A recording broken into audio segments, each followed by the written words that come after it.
آية مغان كنتو. أعوذ بالله من الشيطان الرجيم. بسم الله الرحمن الرحيم. فلما قضى موسى الأجل وسار بأهله آنس من جانب الطور نارا قال لأهلهم كثوا إني آنست نارا لعلي آتيكم منها بخبر أو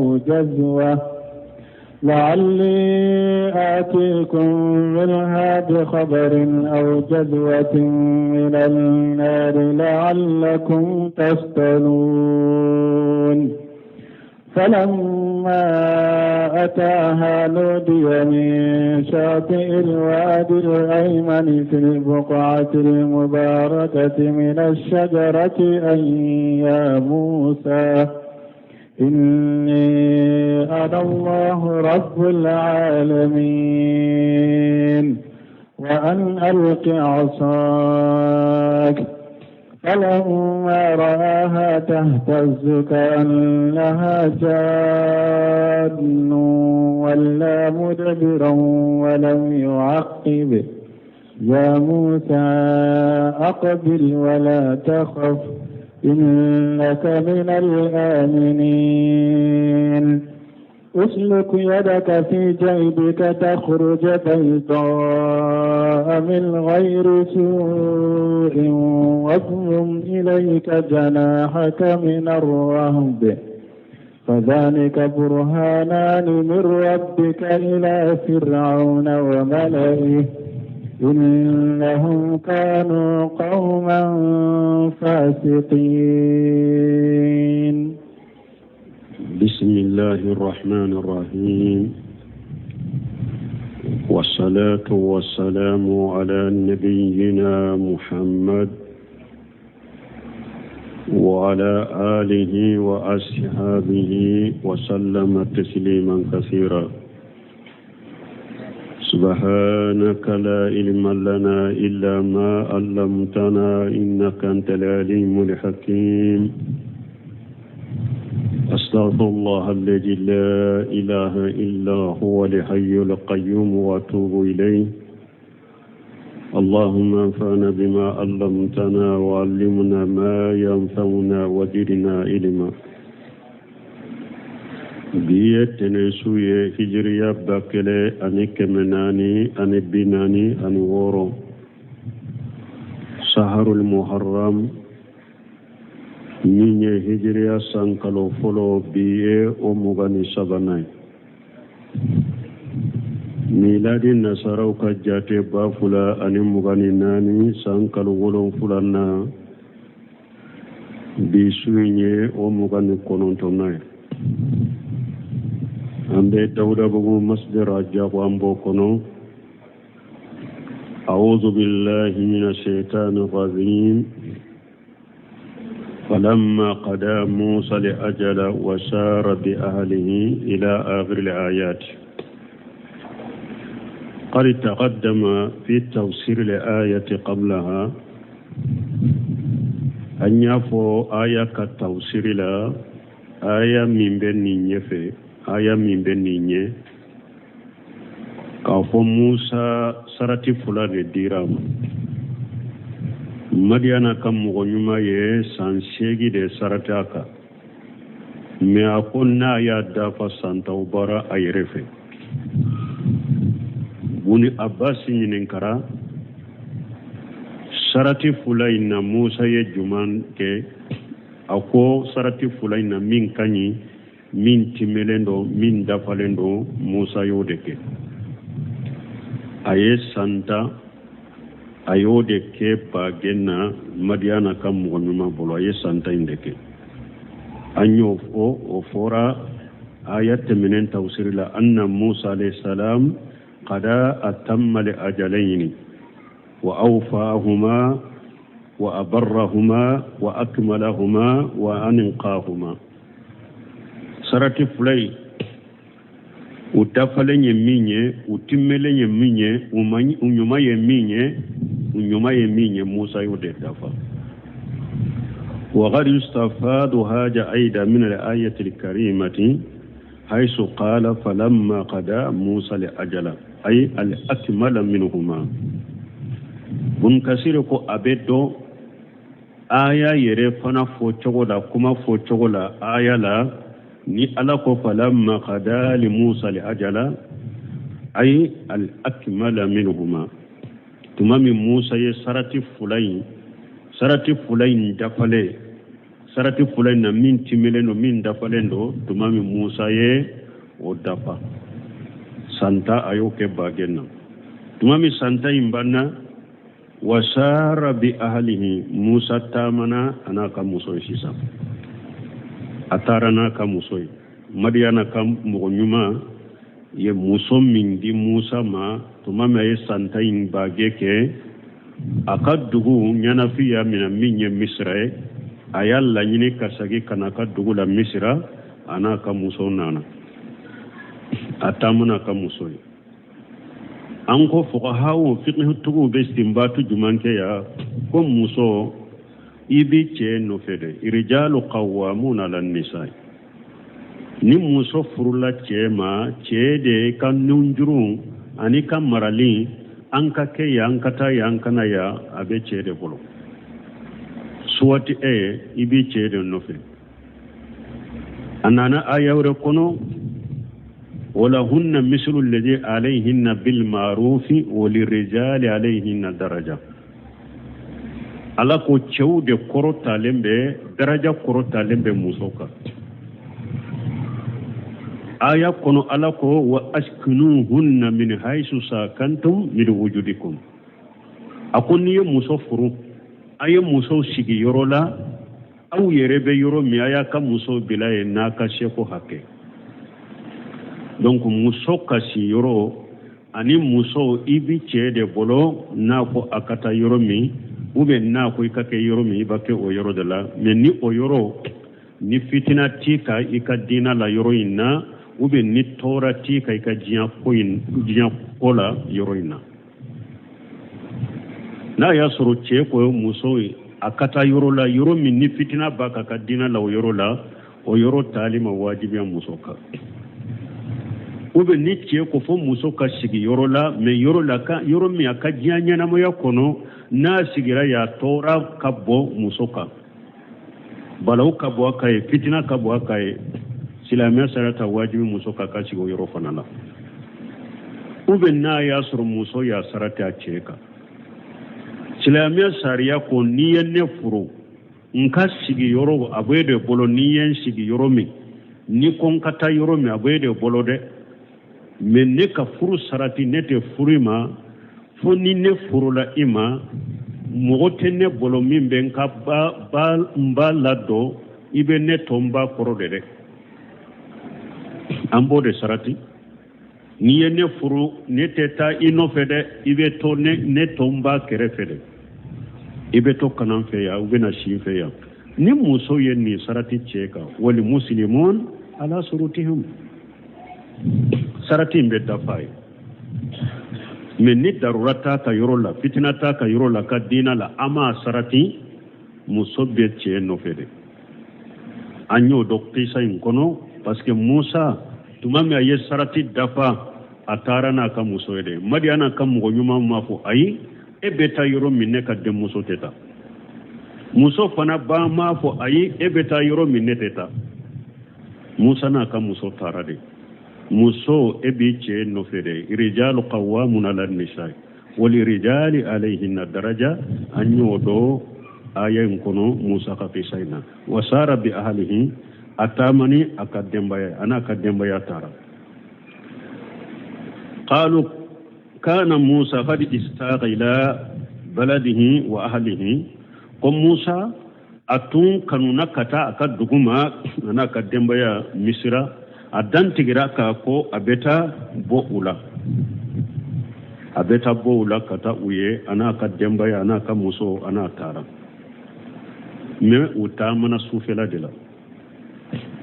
ubora su uye sufeta ma de ke u filila sirala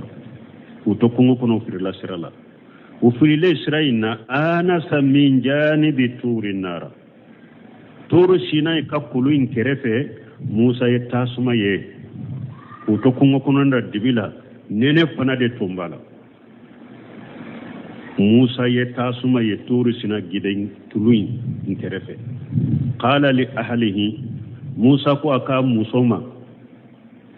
kuso ako ayemma kono ya demiri jamunana do ko munna ko kuso amake muso kelen demire ko iba soro muso inne aka barake de ani fana iba soro muso nye den soro musa ako dembayama ayemma kono ya inni anastu nara ne tasumaye nye tasumaye yoromi betaye la alla atikum minha biqabari adola ni kibariyana na awma paskan fililendo sira munna anko musa filila ube kungo la filila munyo la alla dunya wala la alli atikum minha biqabari nin tarata suma yoro la dola ni sirain kibariya bina awma ni nya yoro filila yikibariya bina awma min ye siraka kibariya anna sirad do nyedo sirabe yoromi parce que am filileno awu jeje wat minan nar ube ni tasuma menenen do bena ni nya yira ko dibido sufela dero na ko ni tasuma menenen do nana jeje wata munye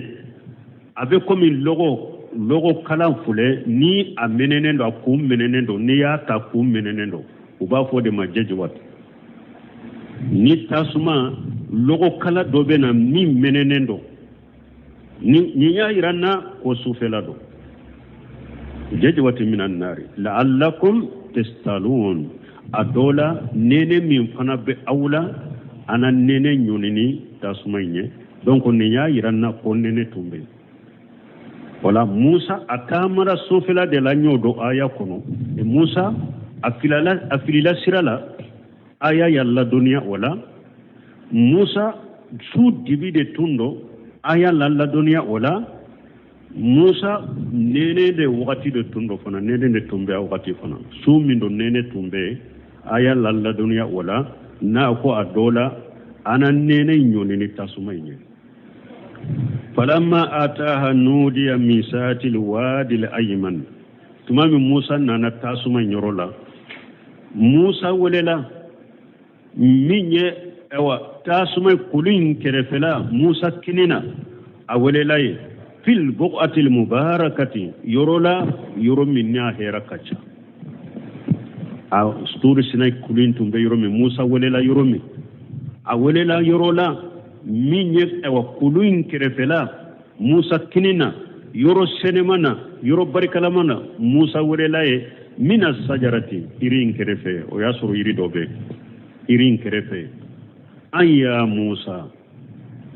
wala kala juma ya musa wala kulain kwama ako musa inni ana allah rabbul alamin nede alaye dan tembe tigi ala de musa wala ka musa kuma nyonya wodi atu bafo musa kalimullah ube kalimur rahman ko ala yere ka kuma nyonya mo o kera musa de ala kuma na adama fe ala kuma na tiden fe minni atogo soro ka fo ala ka kuma nyonya dunke o ye musa de ala ye musa wale akuma na musa fe ako musa ma ne de ala ye ne de dan fembe tigi ala ye wa ani aliqi asaka ako musa ma ko ikabere mimbi bolo ikabere imbila tumama ye musa wale ka kuma nyonya ko ale de dan fembe tigi alay alfa alu lima yasau ale de be fenke minya jia la ilaha ghayruhu wala rabba siwa bato ma fi sente min ka bato ciani ale alate dan masa site ni ale alate taala wa taqaddasa akakoro talendo wa tanajjaha asene alendo ammu masilatil makhluqina fi jatihi wa sifatihi wa aqwalihi wa afwali subhanahu ala na kaddam fen site kelenye aka mankutul aka jatila ala ni danfen site kelenye aka mankutula ala ni danfen te kelenye aka kumala ala ni danfen te kelenye aka kewalela subhanahu ala seniyalendo tumami ala yi Musa wele ka kan masaya yira Musa late ako Musa ma wa an aliqi asaka allati fi yadika ay allati fi yadika ako Musa ma ikabire min bi bolo bele imbira كما قرره على ذلك في قوله تعالى أياسر آية ورلا ألا السبتين موسى بولو كمين با بولو بريد لا يو سبتين يني موسى في آية ورلا كو وما تلك بيمينك يا موسى آية ورلا كنا لك سورة التاها كنا كو موسى مبي اكيني بولو لدي ألا بادو من با كيني بولو دا مي أبا في كسبتين موسى من با كينينا أيركو دو كسبتين قال هي أسايا أتوكل عليها وأخص بها على قنمي ولي فيها مآرب أخرى موسى قو ألما أكون من بنكين بولولا نين كبرد نيمبي تاما بسينساكا مبي أكفانا كايري بلو غوشي كاجيكين كباوكا أو كباريا ورو بمبولو برينا من تنونوني والمعنى أنما والمعنى أما هذه أساك التي تعرفها تمام موسى ينين سبتي كبر دبالي بور أيوة على كو ما نيموني أيوة على كو بر من بي بولو كم ني ربادو كبر دو ألقيها يا موسى برين بلا وبسورة الطه كنو فالقاها فهي هي حية تسعى tumam Musa berem bila duguma doro Musa be boy min kalama berem kera sade na be boli akateli dugu koloka komi sa fitini farafan wa tahaqqaqa Musa ya do kadan kan yasro anna alladhi yukallimuhu wa yuqatibuhu huwa alladhi yaqulu lil say kun fayakun tumam bere kera nin chogola Musa bolo Musa ya do ka dankaniya soro kum min ye ale kuma nyogonya oye ala de oye masa de masa min na ko mi makedro abeke kama taqaddama bayanu dalika fi surati taha komi o bangera surati taha kono chogomi wa qala ha huna ninde koso ya alako falamma araha tahtaz adi taribu tumami Musa ye bere imbila ayebere nyebere mbake kallama gateliala كأنها جان أي في حركتها شريعة أي برين بكمي سافتني كتلي دوكرو كتشومي أكتلي لامغلا تشومي برين كيرا كمو تشومي ما إجامين خلقة قوائمها وانتساء فمها كسر برين بري باري برين كيرا سابلي باري adab ni da bele bade ni anyun fanaye anyun ye nyun bele bawde komi tawsiru ba fo chokomi na hari farade ma be ka funu sai bere kera sa bele bade me akateli dugu koloka ka annaha jan komi sa deni ana ka bele baya akacha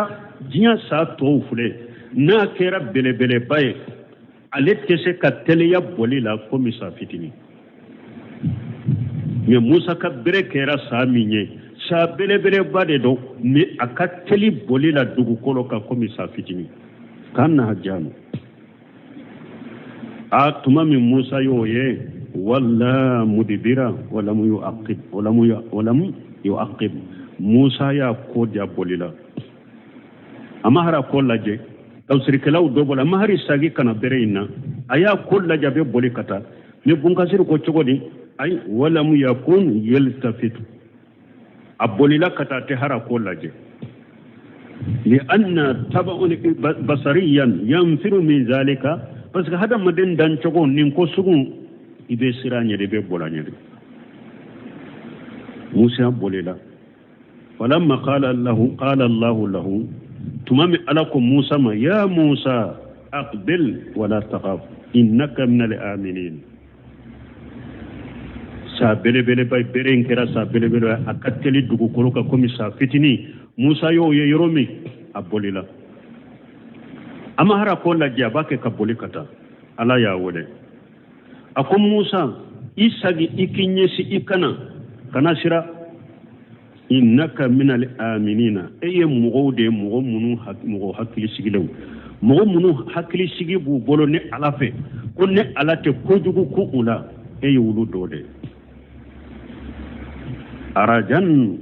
fawaqafan fi maqamihi al-awwal ninkela musa sagira kana ajolen tumbe yurumi kakuro anana joye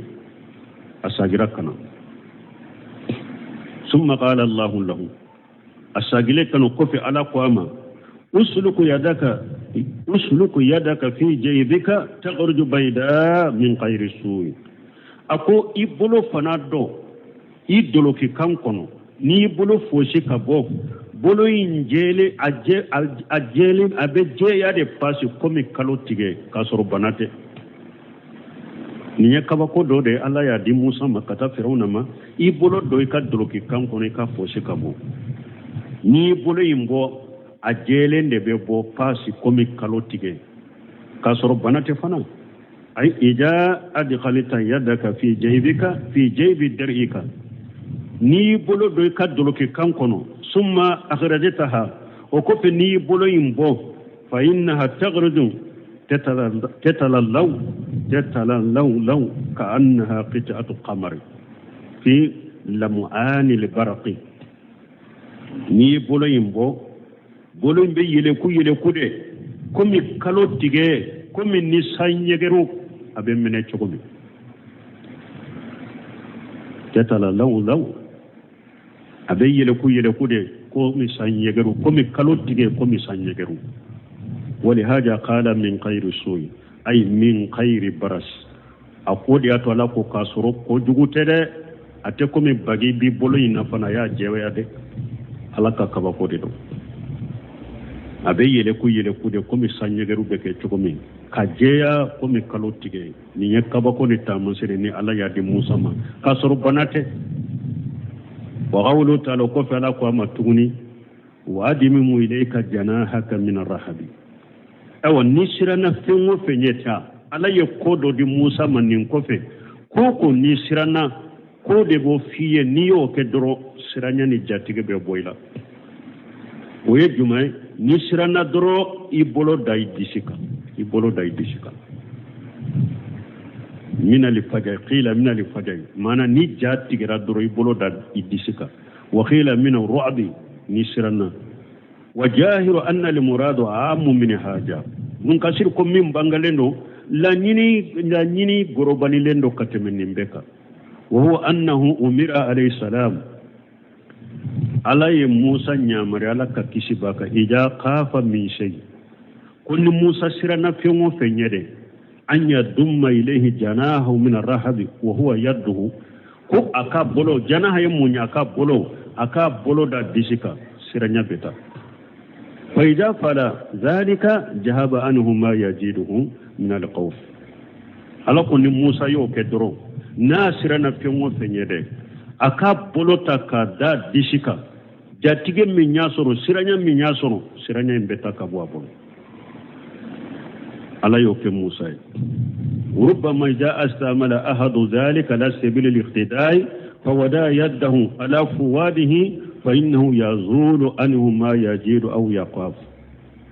منكسر كوابو تقولنا موسى درونتين نيني أكو أكاتشا نمغو فنايا نينكي بروكا موسى لا دغه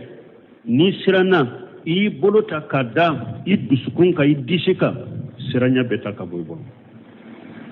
إسرانا ميني jatige ni siranya abe boyla akon ninte Musa doronya akacha ni mugo minyen ninke ka Musa la dege ka Qur'an aya la dege ka barake nay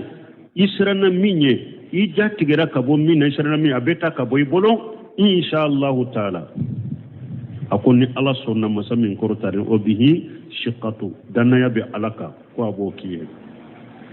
ni mo mi nyen ninke ka Musa la dege ka Qur'an la dege ka baraka ni Qur'an ayay akacha ala fe ni sirana mi nye doro ni bolota ka dai disika siranya imbe takabun ko don ko baw do benin ka kon bun ka sariya fo chokom wa qawlu ta'ala fajanika burhanani min rabbika aw alakum musamma akun ni nyeta man shefulaye ka bo itti alafe ka ta man shefulaye ndima ta man shefulaye jumai yani ili qawli asa وجالها حية تسعى وإدقاله يده في جيبه وتخرج بيضاء من غير سوء تامن سفلان يجمع برين بلالي ني برين بلالا نابي يلمكا كيساي أني ني بولو دو يكادلو كي كانكونو نيا بو نابي جيا كاسرو بناتي دليلان قاطعان واضحان على قدرة الفاعل المختار نونو تامن سفلان tamanse fula min bangalen don ujelen don nube nin tamanse ke baga nuba ka sheba ya yiranna min ya alai wa shihati nabuwat man jara haja al khariq la yadain awa abin mu kan nabi nyuma sabatanye fana nin awa nin kaba ko keran na juma min bolo na juma kaba ko munun bora hada maden ka fen done un kono o keran nabi nyuma min bola ben nabi nyuma fana kan nabi nyuma sabati mana nin kaba ko fula nin ta man she fula abe alaka masaya na ka sheba ya sabata nye nin ta man she fula da wata man ni wata man she do fana delila do fana ka Musa fana kan nabi ya yiranna wali haja qala taala nin de koso alako ila fir'auna wa malayni awa nin taman sefula inin ukata firauna na ka jamama ube ne alaka sheba ya yira ube eka Musa kan nabi nyuma ya sabati lira wana inin ukata ni firauna ka jamafe ay wa qaumihi min urasai wal kubrai wal atbai inin taman sefula kata firauna na ka jamafe akan mugofe munu nyenye mu ye kafara kana kan mugo baw ani ana kan mugo munun ba ke ka tubafo إنهم كانوا قوما فاسقين أو فرعون ناك جماعة وكيرا مغوية مغمون بورالك نيامركم كنو بورالك بطو كنو أي خارجين عن طاعة الله مخالفين لدين الله فرعون ناك مغو بورا علك بطو كنو ويه علك الدين سوسو فاسقه يتشغو يفلدي الفسق دون فسق بنكسير كو كفر دون كفر وظلم دون ظلم والكفر دون كفر والفسق دون فسق كافريا يتشغو فلادي كافريا يتشغو فلادي كمبابا أني فتني الظلم شركون تشغو فلادي كمبابا أني فتني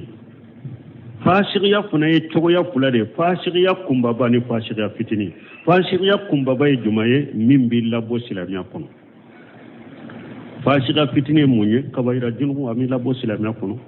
me firawuna na ka mugo wulu ka fashiya min fulani nye fi shugul akbar fashiya kumbaba de do min bi bo alaka bato be kono kike alaka dina soso bagay kike kafie wulu ka fashiya ngoro yewode قال رب إني قتلت منهم نفسا فأخاف أن يقتلون وأخي هارون هو أفصح مني لسانا فأرسله معي يريد أن يصدقني إني أخاف أن يكذبون قال سنشد عضدك بأخيك ونجعل لكما سلطانا فلا يصلون إليكما بآياتنا أنتما ومن اتبعكما الغالبون. لما أمره تعالى بالجهاد إلى فرعون tumami alaye Musa nyamariya kwa kata Firauna fe tamanse fula dirima ini kata Firauna na kamugo fe tumami ninkera alladhi inma kharaja min diyari misra firara minhu wa khawfa min satawatihi kasoro musa bora misra ka boli kata madiana abolila firawda de nye ana kaminali abolila odenye ala fule ka foko ale kata odefe tuma min fora musa qala rabbi musa kontigi ala inni qatalitu minhum nafsa ne mugo faga uka mugo do faga de ne mugo faga firawuna na ka jama mugo ne mugo faga wiye nyu ka mugo faga fa khaf an yaqtuluni ne be shira nin tara ukanim mina kin faga uka mugo yin fagalin no la de anyo de fanko khawfu tabi alay hadama denyi siranya min da ka sira unye ka o siranya ki soro o ye harin nabi nyuma soro bashi tula kani balala ka wajibi la do an ko qawfu sir o de fulan ka fuyay ka sira sunya be kaburu kono donc luna nyono ba fo de ma ko mushrikiya ne alay siranya do be hadama de alanye ini o dade musa fule ka fa ko ne be sira ko nin fakade ne mugo faga ula kaba ka koro ne be shira nin tara ulufe u kanin mina kin faga yani zalika liqubutiyya aye mugo diman faga aye firawna ka kabila mugo min faga qubuti kan kai fa ghafa yaqtuluni ay ija arawuni donc ne be shira nu yunye dro u kanin faga wa haruna huwa afsahu minni lisana musa ko ne balimake haruna onne wala ne no katemeneka o ka kuma faran fasilendo katemeneka meme munda maya hada made ni kera tauhidi tigi chogo ya koda alaka ibe hatagi ya ikademe bagaw do soro ifanala nibe ulu ye kofe ibu yikefe ibu yikerefe ubu deme o te tauhidi wuli o ta ayira koy dalente alala ika dina la selila mugo ka deme baga nyini inu yerela ika deme baga soro wera ube courage dima ki fana sabati ni fana ikere la jedro ibe mugo do yu kerefe munu nyi deme baga ni fana iko la jebe mugo do ye iko munu nyi deme baga o fana kanyi hadama dembolo o tayira ko dalente alala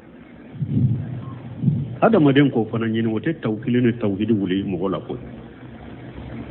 bulqaymu yo odefo ako hadama den ni ndawala ibe hatagiya deme bago la munum bi sinsi ki deme ki ka kosi cide nyere sallallahu alaihi wasallam tumami atumbe makka nkom madina kawde nana kallahiru taye ibe la halam minaya hijra ke kana an fe madina an yire an kan don an musun an nafolo an ba bedo idafe ambe do ando ni fengo fenche ambe do anka muso ni fengo fenche ambe do inache na an ki deme madinan kawde ye ci dem bismillah ataru fe ukera o chokola fana ukera o chokola fana ubedo ci den ni fengo fen kan na folo uka jolin uyere ku yal bedo ci den da fe ka bella bila ci den ka ci den deme wadi ato kuma al-ansar dina deme bagaw ci den deme bagaw donc hada maden kera chogo be hatagi deme le kelawula ibe hatagi mogola munum bi deme ambo do musa ka kisa la yedeme bagani ewa ko sisi baga ayo nyini o ta yira ko dalente alala nimba fe kan nin koyin fo nimba ke kan nin koyin ke dombin de mala dombin sisala nin tayira koy dalende ala ninye sababu dagalende sababu dagalen nabi nyuma yake sababu min dagalente mo kana do odela ni sababu dagale koke o te tawakkulu wuli o tayira koy dalende ala la e bi o nyine ndo hada maden fede bun qaymu ko konni mo min ni sababu dagalen fanan nakari iyo o fanan nakari o be hakilin tanya ni fatonya de nyesi ima ako misala sa ni mo min ko ne be den femba be den soro fanante furu e wonte jene fana ke ka den soro tede men ne ko ni be den soro ambe mundam be katima hakilin tanya den soro be ala ka latige de kono na sababu ye ka muso de furu ko da to ci de nyene ko walau annakum tatawakkaluna ala la haqqa tawakkulihi la rajaqakum kama yarjiqu at-tayr yaqdu bitana wa yaruhu khamasan ay ci den ka di sallaje ko fula de bala taruhu khimasa taqdu khimasan wa taruhu bitana jazakumullahu khairan ci den ko nawtum baka ko da alaka komi ko tunkanka da alaka haqiqala chugumi na tunyoke ala baw garjage ko mabe kono garjage chugumi ako sogoma kono be sole kabo aka nyaga kono akono lankolo me ula fe na bena kono falen bena donc hada madem be sabab ko ni hadisa e munyiranna ibe sababu kelen ko fe de saibe ko sinshalaka sababu dagale eska kono tora ka nyaga kono de wa ko akono ka fa ka to nyaga kono kono yo de ke amo ke abora de kone bora de ka sababu de ke kata balo nyini de ala ya kono fa le nana donc hada made sababu daga le eko ke me kana jate mina fana ko sababu inde fana bese ka penya na bona yereye sababu irisi baga ya ala de o irisi baga ara le ben ndo ninde tawhid me kana sababu fana nan kariya kodatu salafu doko ako al-itimadu ala al-asbab shirkun wa tariku al-asbab qadahu fi sharia akon ni sababu toye kon ni sinsi sababu ka ko ye musrikiyade yere fana nyana alaka ko te ka kola alaka latige te ka kola ne ka sababu nununde te dro ete balo ni ne sirku de sababu mina sababu ya dro ayirsi baga na sabati bani ala de akon ni mugo minya sinsi sababu ka ye sirku de akon ni mugo minya sababu fana toye iye silamiya sariya lagosi hakilin tanya iya anyesi silamiya sariya donc ode ato Musa ko akon bali make Haruna alede ne wala ndo katemenneka donc ni nyaayira minni hasidiyate nabi mawla an ka hadisa da dabla awa hasidiya anyonya lendo karamo ni doni ko bawire den nyogonche wodi ato bunen simunu ko ako hasidiya fulede ko jogo lankulomba mais akwa bangalembe doni ko bawire den nyogonche kateme mo toka karamo yere doni ko baw nyogon hasidiya ni koniya min buni nyogonche illa marahim rabbi doni ko baw nyumo bede hasidiya te wulud sukun kono me qaliba doni ko baw be kuma qaliba de ka kacaya hasidiya min be doni ko baw yere ne kalambaw yere ni nyogonche wote mo to ni nyogonche ite se ka do tanu do nyana fo ka defo ni karamo do tanu karamo do nyana dro fo ka defo la benin chogola mene me alaka hinnana le fana ninde fode bala mene alaka hinnana la wala quwwata illa billah fo kanyogo lagosi de kanyogo hasiriya de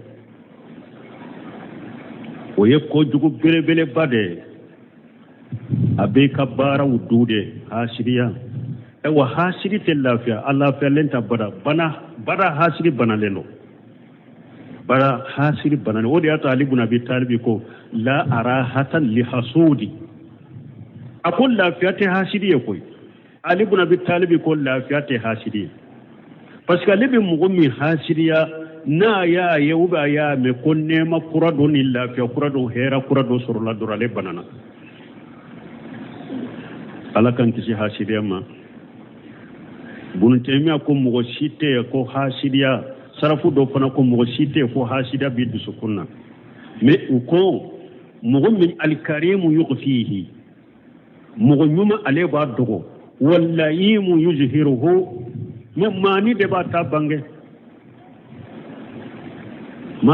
ta bange sino hada madem min be kisi ko hasiriyati dusukunna aka dogo de me mo min nyuma o ba ta dogo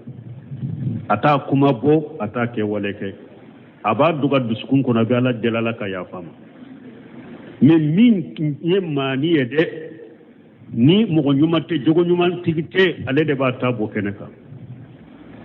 ni ye do tano nyana dora be kuma do foye e yere nin kono ibado idusun kono ka fu karasate yoro nin kele ba ka hasiriya do o ma ye Musa la de wodi ya to salafu ko mu sima nyuman ki balimaye ka kunnan jiya ki balimaye ka Musa bo aye minke Haruna balima sima kunnan jiya ka balimaye ka Musa bo ka kunnan jiya ki balimaye ka kanu fuka ala deli ko ala ka ke cidenye ka farika ko mu simo ke ni Musa te akon balima ke Haruna ne wala endo katemeneka fa arsiluhu ma ya irida yusaddiquni awa ake cidenye ka farinka anin ko giriya anin cinya tigiya anin ko giriya indeme anin cinya tigiya wodi ya to an ko dawa kela abe hatagi mogola munun ba sembentiya me e ba fo dawa kila karasa kana sansede ibe cinya fomina kana sansede ibe tawhidini sunna mina kana sansede men nilla jarabiya ale surati eye akerefe atika kuma kanye atiya kerefe atiya ko afana be courage soro ni alaka sabatina alaka demete o fana be courage soro o de be silama chaman fana le o de be jama chaman fana lanka jamanan kono chaman ba fo tiyen kadinye ibe minka o de kadanya de ambi kode me alati to la fiala de ni la jarabi yusro ibe minge na be jo ka kuma ube na be jo ikofe ki deme illa marahim rabbi eman ka jamanu la halaya mogo chaman wala gatalin fule ka cinya bila kata kerefe abe ya chamanya damina sunna kise foli ni tawhidi kise ni bidia keleli ne jamana ngono me tumami ni kodo yusro deme bagateye bo ni awala gatara abe deme bagaw soro aye sira bila awra gatara mogo sago fora mogo sago kera jama be soro deme be soro sira be soro deme bagaw a chaman wala gatara alimalu yamilu birijali wode to doni kabaw ko kon na fulu betani cewu yede de na fulu betani cewu ye wode ya to ambe min fo munun ko sunna alquran wa sunna ala fahmu salafu salihin da bara indronte koy fo anka te wale de ke munun ba kuma fo jamana kunu ba ke wale la afana ka jode u ka deme do ka financer de ciden financiera de koy a demera de financiera de ote kwambe mugo wole ka de ku ke delil kala kata salafu dawa kala umare mugo be joni tinya be nabi nyumo ka siraka nabi nyumo ye deme baga de nyinu yerela u ye sinsi baga de nyinu yerela fo ulu fana ka sinsi baga ni debe baga de soro afule Musa ka kumala ayo ko fula de fo anne wala ndo ka farinka dawa kela ni eye mugo soro ni mugo min ni koye e soro kuma togo nyuma ubese ka kuma wala ka kuma mugo fe ko la famu galo munun darula uye ko munun da uka ni tinya to ubese ko wala mugo ye ifari be kunu gate ko ifana be sabatu be te sabati kele fulana ko ewa irida mana yu ayiduni abin sembentia ni ale ewa deme baga sorola ale fana la ni mogo ba galontiga ya yoro mu ba ke yoro mu u ba ke mogo la fula yoro be e ba sembentia ka funu amba ta de kamba deme de ata inde chie ko Musa yo de fo akin sembentia fula na kera mu yo sabana kera mu nye yusaddiquni mbe min fo fana bin chinya tidia ka fo ye min fo chinya de do anen wala no kafarinka ke ci denye kafarinka kele nen wala no katemenka fulanna bin sembentiya sabana nu yungalon tigaya abin cinya tigaya donc ko mun na Musa ko Haruna nen wala no katemaleka tawsir kelaw be min ko Allah alam wo be israiliyati de la ko tuma min Musa la mona firauna bolo ko dondo aye firauna minana ka bombo she kasama ko firawuna diminana ko demmin be ko fo banisaran kawla porin nin tede akoye muru na ta ka kanti ko aka muso ko ay ni nye demisene de kana kan ikana afakate folo demisene de ni nye ko ni ba fe ka ka demisene ya do Allah jarabe ka Allah je ko ewa firauna ko aye ewa dura aye kono do ba ko tamaro ayo da ka tasuma kamida ko na ye tasuma inta doro ka do adda kono ba do ko demisene aye min ka ta do de min na ye kono kise inde ta uba ye tamaro inde ta mba do sisa ya yire tugude aya fa ko Musa ya bolo sama kata kono kise na ube tamaro ko malkiya ya bolo gosi kata tasuma kamina aye tasuma kamin ta kata nenka ko de ye nen jani aka kuma cogo ciyana Allahu a'lam o be hadisul futuni de la o fana ye israiliyati de ala kulli hal Musa nen ko ni jelen tunte ونانا أيورلا وأحمل أغدة من لساني يفقه قولي وجل لي من أهلي هارون وجلني وزيرا من أهلي هارون أخي أسجد به أجري وأشركه في أمري نانا أيورلا كنو موسى كو وأحمل أغدة من لساني أكون على سير من بيننا وفوني يفقه قولي ninka kuma bese ka famu wajali wazira min ahli ikademe baka kenela nyere kam mugoda haruna aghi haruna yembali makede asjudu bihi ajrin ko girana nayi ko giriyani fa haruna he wa ashrikuhu fi amri ika haruna farin kan ka kola ay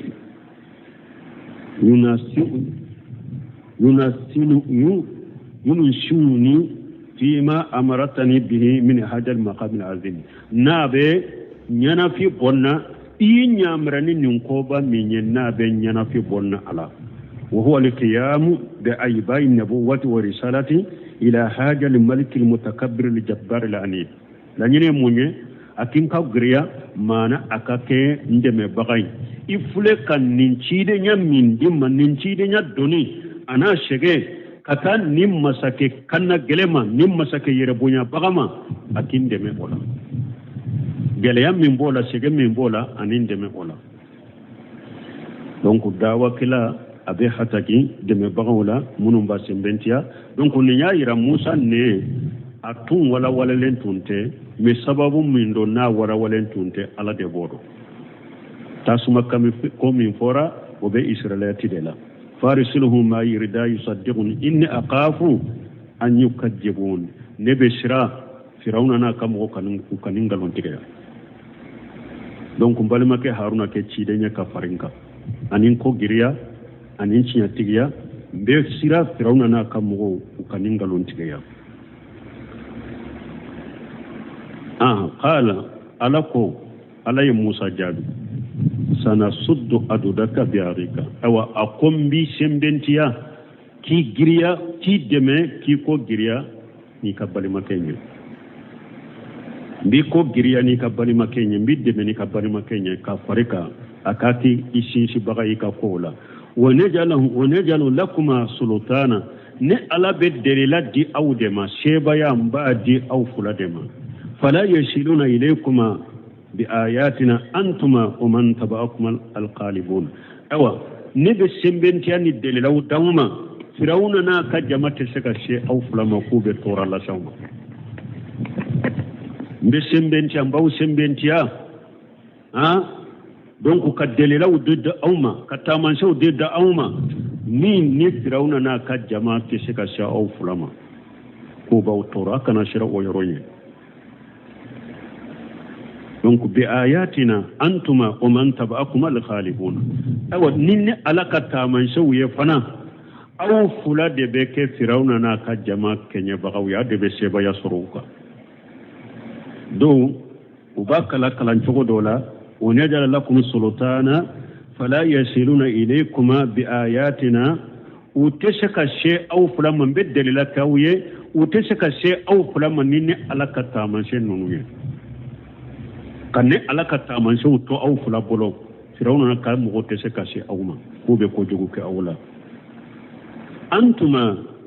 ومن تبعكما الغالبون ايوا او فنا اني مغو تغراو كو او فلاكو شيبا ياتيغي اودي فرعون نكمو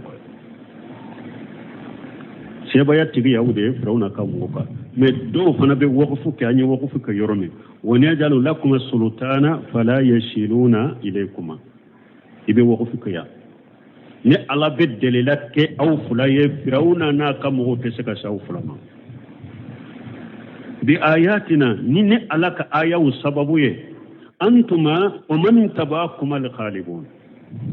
nkata manshe munun ba bolo o sababu la aw fula ani mugo tugraw fula ko sheba ya aw de tay aw de be firawna na ka jamama imamuna qurtubi ube baqawi abennin kalan jogo fulafo e wanni aya la ni jogo la aha esra wakati mase ya bun kasir asira ube an kata bun kasir ka tafsir la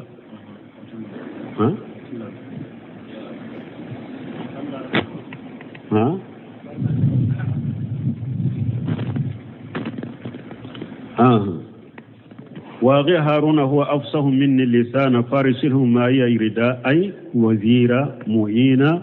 ومقويا لأمري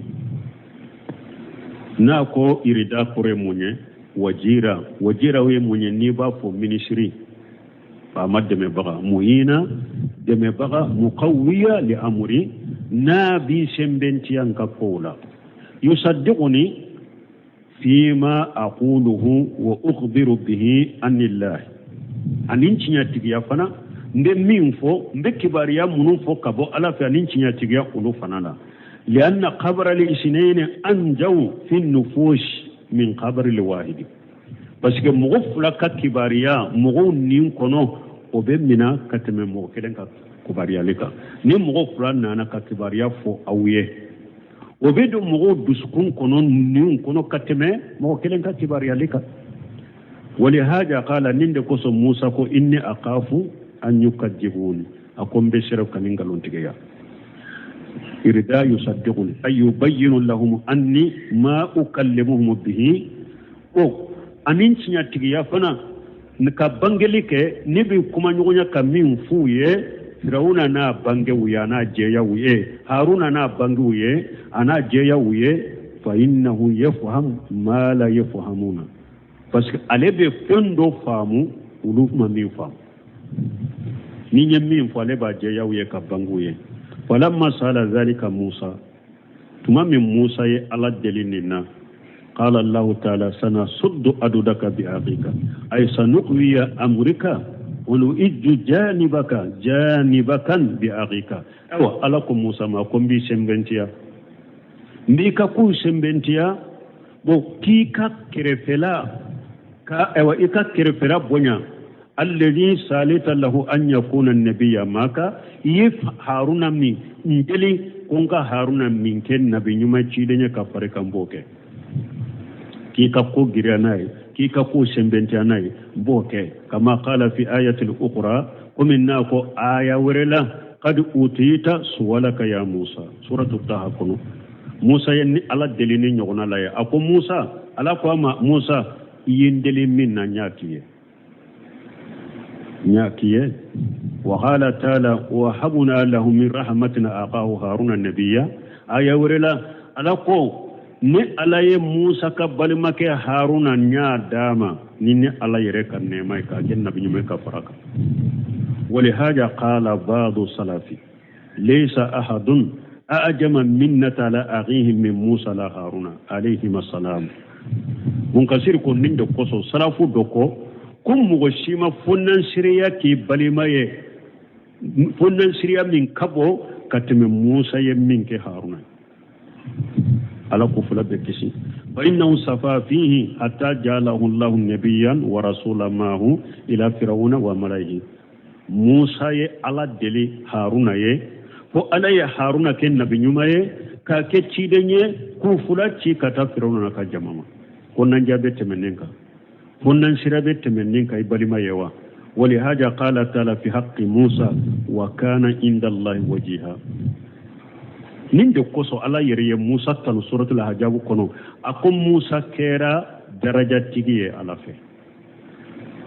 ni mugo minni hasiriyati dusukun kono ibalima silama bebe hera kanuye ala bi daraja korta mugo cela mais hasiri daraja te korta koy parce que ale ba fe mugo min kabbi mugo min ka to kofe akacha ala fe ala ba sar bin naqid qasdihi ala bo tigi de korta kalibi ateta yoro law mais ni mugo min dusukun jelendo kata be ma hasiriyati dusukun kono ala bi korta de ala bi ke daraja tigi de wodi ata ko wa kana inda allahi wajiha Musa kera daraja tigi ya tigi ala fe woni janu lakum sultan ay hujjatan qahira beddelila dama delina min karabalendo fala yasiluna ilaykum bi ayatina ay la sabila lahum ila usuli ila ajakum bi sababi iblaqikum ayati llahi kama qala ta'ala aw utise ka she aw mabun kasir fuleka tawsir wure fonya munu ni qurtube nununi bagawi nunun tatte kelenye ufula tese ka firawna na ka jama tese ka shawma ko ayenne ka ayawul ne ka ayawul da shawma doro o sababu lawa o ka shawma ko be aw koloba toro ni ne alaka ayawul la seli sababu o tese ka kew kawye ne alaka ayaw akula ne alaka ayaw la suma kun ka tamansan fuye ku la suma o doron kama ko kaw kelo ka tora kawla atese ka kew akon ni be ko ne alako ya ayyuhar rasul balligh ma unzila ilayka min rabbika nimbe ko mi aya wure ni ala ko cide awa fella sede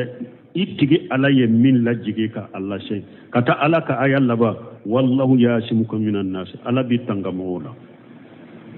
min diri mala sede ala bi tangamola wa qala ta'ala ko alladhina yuballighuna risalata allahi cide munum bake ka ala ka cide nyalla sey kata alaka aya laba wa kafa billahi hasiba ala wasala kursul kalai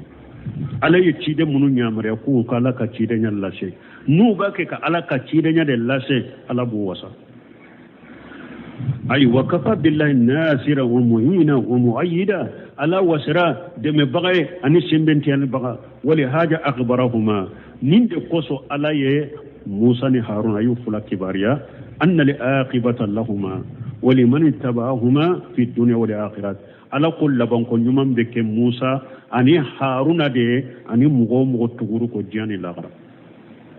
على يوكبر نوي آية كم مغو نيباك كالا كدينا ده سلاشة الله سيتكون يوم ما يدو سكون كلا سيلندو لا جربون يوسر تغو قول يوم يوسر تغو تورا يوسر تغو لبنكم يوم يأدي جاني لاغرا على يودي موسى ني هارون فقال تعالى لكم أنتما ومن تبعكم القالبون أكو أو أنهم مغو تغروكو شيبايا بدي أو دم لبنكم يمان بدي أو دم جاني لاغرا كما قال تعالى قمني ألقوا آية وركنو كتب الله لا أغلبن أنا ورسلي إن الله قوي عزيز ألقوا نعلى يا سبيل الله المفضل لك بلا نعلى أنك تشيدون shebaya beddi ulu dema ala ye fanga masade ala ye masami na ko be minke bali bakatala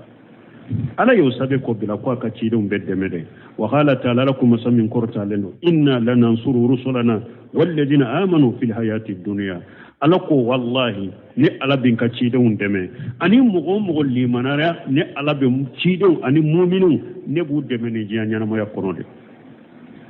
mugo ye ci dum nye ala kalilo kada lebe ci dum deme de mugo ye mu'mini de i dusukun kalasi ala kalinaka ako sabira kabila ko ala biteme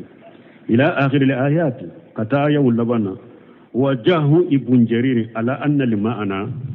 nyimana munufo akwai ibn jarir yenni kuma ayatile kuma na jumae wani jalo lakum sultana fala yasiluna ilaykum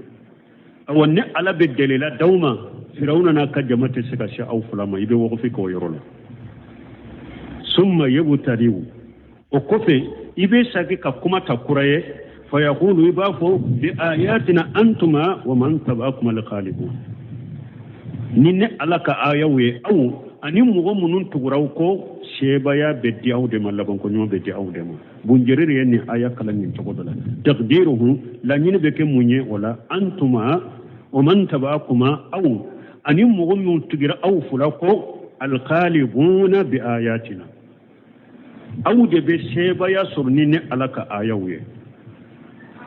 aw de be sebaya surni ne alaka tamansawe wala sakka bun kasiri tumami ayi bunjerire ka kuma min fulani ya tafsiri na yafo akwai shikatala anna hajal ma'ana sharihu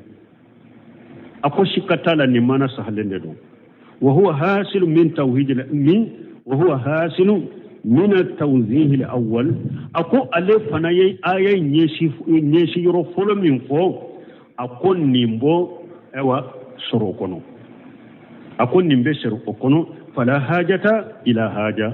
ako ola anka hajute bunjerire kan yeshi yoro min fulani ne ayay lanyina anka hajuto ola alaye min fo ayay lanyini folola ako nimbe do kono mana ko ayene alaka ayaw la suma ayene alaka tamanche la suma o doronte saka ke sababu ye ko ba fula toro bunun kadiri ko alaye ayan yeshi yoro folo min fote bunjerire fule kam min fote ko afana mana sahalende de ko mi abe do kono donc aka tawsiri banna ya wallahu a'lam subhanakallahumma rabbana bihamdika ashhadu an la ilaha illa anta astaghfiruka wa atubu ilayk